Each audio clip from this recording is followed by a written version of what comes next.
Welcome back into the early line. Happy Wednesday. Dubs Ennis alongside Donnie Rightside, and we're taking it to the Diamond. It's a 15-game slate coming up for your Wednesday. The Yankees up top of the AL, and, well, the Dodgers up top of the National League. Actually, Donnie, the Yankees not much more up on top there of the league. They get surpassed by the Orioles now, so the playoff push continues. Every game just matters a little bit more as we look towards October. So let's get it out to New York. The Mets playing host, Game 3 of the series, squaring up against the Boston Red Sox. The Mets have taken the first two, and they sit at minus 104 on the money line. It's a total of 8. So the odds makers are telling us this is very close to being a pick. And what's going to be the deciding factor out there at Citi Field today?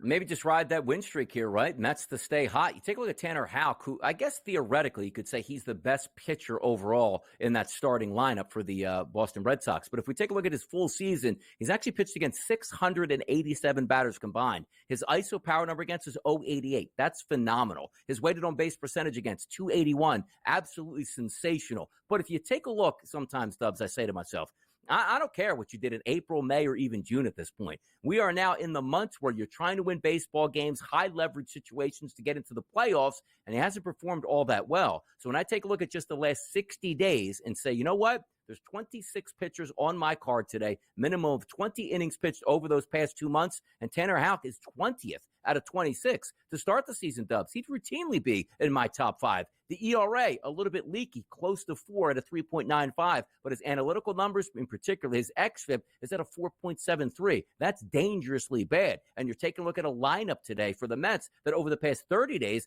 has hit right-handed pitching fairly well. If you look at the first 5 guys in that lineup, Lindor, Nimmo, Vientos, Alonso, and Winker, all above average with ISO power numbers against right-handed pitching. If we flip it over and take a look at a Mets perspective with what they have on the mound, Tyler McGill, not a great pitcher by any stretch, and has only faced 23 batters over the past month. He's been okay, but the question marks then come up. What are we getting out of the Boston Red Sox and that lineup that I'm not saying has cooled off, but there was a time where every single left-handed that batter in that lineup, I really had to get behind. Now, granted, Jarren Duran's still having a fine last 30 days. You take a look at Yoshida also as well, but cooling off just a bit. Rafael Devers, Wilder Abreu, still okay numbers, but not as high as they used to be. I see that price point here where technically the Mets here on my graphic are an underdog. I'll continue to roll with the Mets. Even though the pitcher technically is better on the mound for Boston, he hasn't been that great over the past month to 2 months. I'll roll with the Mets once again.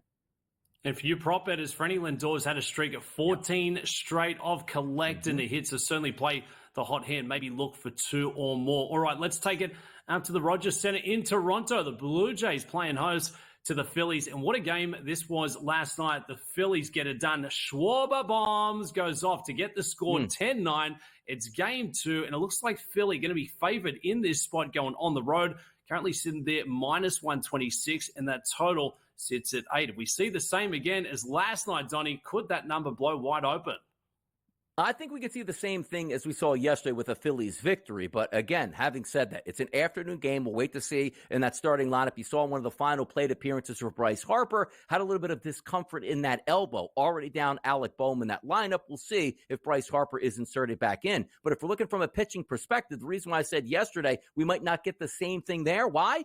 That score yesterday was 10-9, 19 total runs. Look at the 2 pitchers you have on the mound, and maybe not household names, but quite frankly, over the next couple of years, could be. Christopher Sanchez, out of 26 pitchers on my card today, he's number 3, Dubs, in his ranking. But check this out. His ERA over the past 60 days is 5.22. You figure that'd be like last place on the card, but his analytical numbers are very favorable at a 3.32. So we'll see if that holds up against that Toronto lineup. But also another guy that's going to be pitching today for Toronto, that's Bowden Francis. You see his last 60 days, his ERA, 2.40. His analytical numbers, his xFIP, 3.70. I think we saw a lot of runs yesterday. Afternoon getaway game today in Toronto. I think this game stays under the total, Dubs. I think that's the better bet in this game.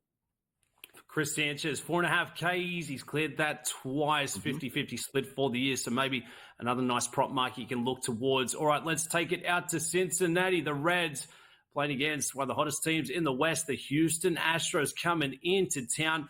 The starting up, Spencer Arrighetti gets the hill for the Astros, and Nick Martinez gets the go for the Reds. Both have pretty strong whips, Donnie, but on the ERA side of things, close to my Starbucks order from earlier today. So could we see a bit of offense trending for this one?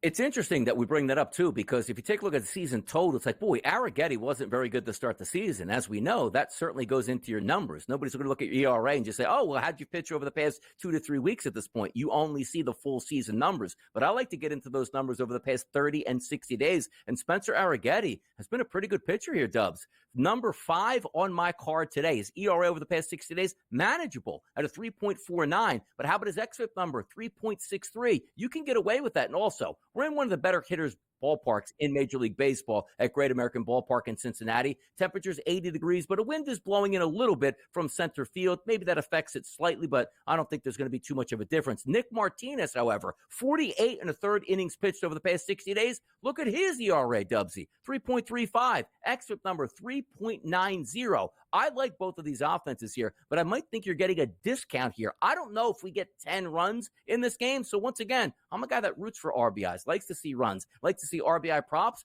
but I'm probably more likely today in this game to go under than I am over here. Oh, unders, overs. Donnie, I need your assistance in this one. We're going out to the K. The Kansas City Royals have now lost 7 straight. I made the error yesterday of jumping in thinking that was the turnaround spot. They're playing host to the Guardians again in this one. The total opened at 8.5. We've seen a bit of movement. It goes back to 8.5 here. Minus 134 for the Kansas City Royals with Seth Lugo getting out on the hill. Is Seth Lugo toe on the slab enough to turn it around for the Royals?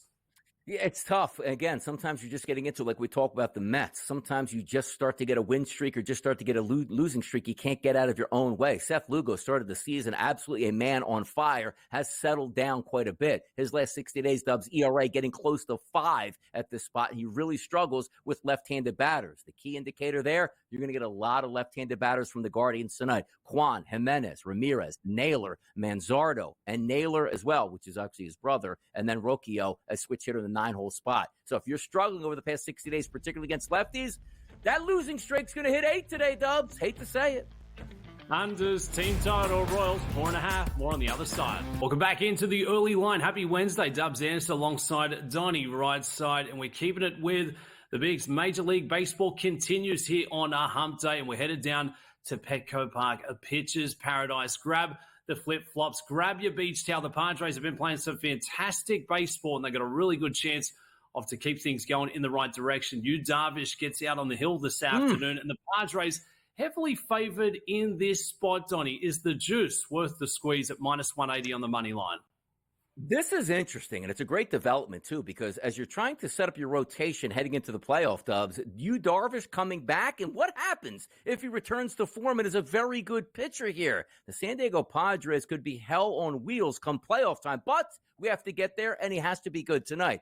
Quite frankly, it's not a great lineup, as we know, for the Detroit Tigers. Going up against right-handed pitching over the past month, they haven't succeeded all that much. Outside of Parker Meadows, Riley Green, and Kerry Carpenter, that lineup typically has been a dumpster fire. But let's flip it over to the other side and that level of trust that you have for Kiter Montero. It really isn't there technically, but his season is much worse than his last 30 days, which means he's been slightly a better pitcher. If you look at his last 107 batters that he's faced, Dubs, a 118 ISO against and a weighted on base percentage of 310, which is very good. If we extend it out to 60 days and take a look at some analytical numbers here for him, it hasn't been all that great. It's an ERA of 4.57 and an xFIP of 4.44. He's actually been a better pitcher as of late, so we are looking, and I think your words were appropriate here. That's a pitching paradise out there in San Diego. I'm going to bet that we have a decent performance, and maybe not a lot of long performance here out of Yu Darvish, but that bullpen is fantastic. I don't think that the Detroit bats are all that great, and then flip it over. Maybe Kiter Montero can have a solid start here, not get blown away in 5 innings, and they can also cruise to a victory for San Diego. Do I think the Padres win? Absolutely, but maybe it's an underlook here in that ballpark with these two pitchers and these two lineups.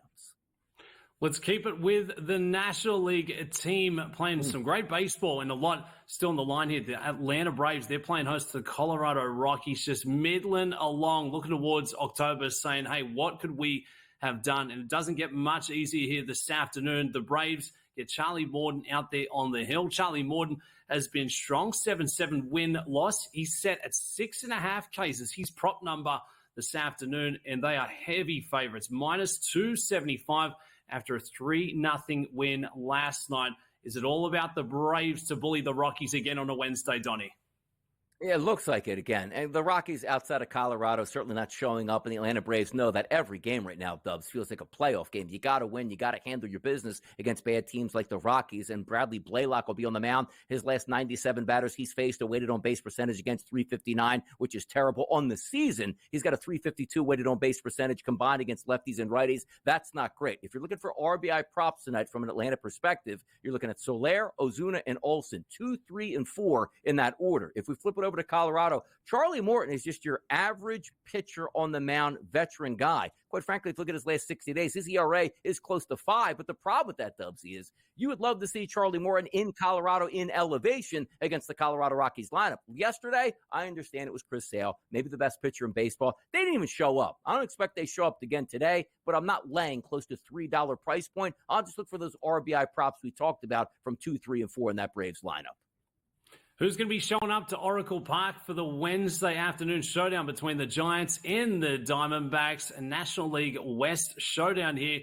The Diamondbacks favored, -142 there on the money line. No surprises. They get Zach Gallen out there on the hill. But what do we make of the Giants' chances, who'll play better at home? And they get Hayden Birdsong, who's listed here, Donnie, at 4.5 Ks. He's gone over it in 4 straight. So Birdsong's obviously in control of his stuff.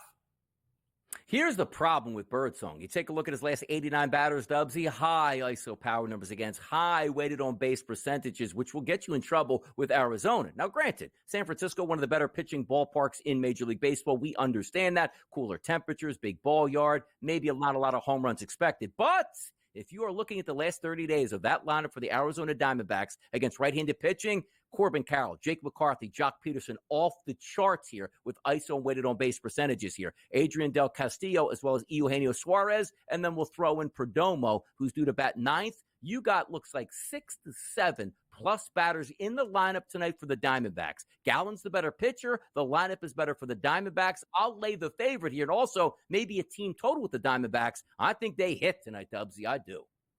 Let's go. Give us plenty of offense going off for your Wednesday evening. That's going to do it for me, Donnie. I'm going to be going off. On the other side, I'm hearing whispers. It's LL Lacey joining the program. Ladies love Lacey. And Donnie, great to have football back. The Kansas City Chiefs are smashing the Ravens on Thursday night. They cut the number. Enjoy.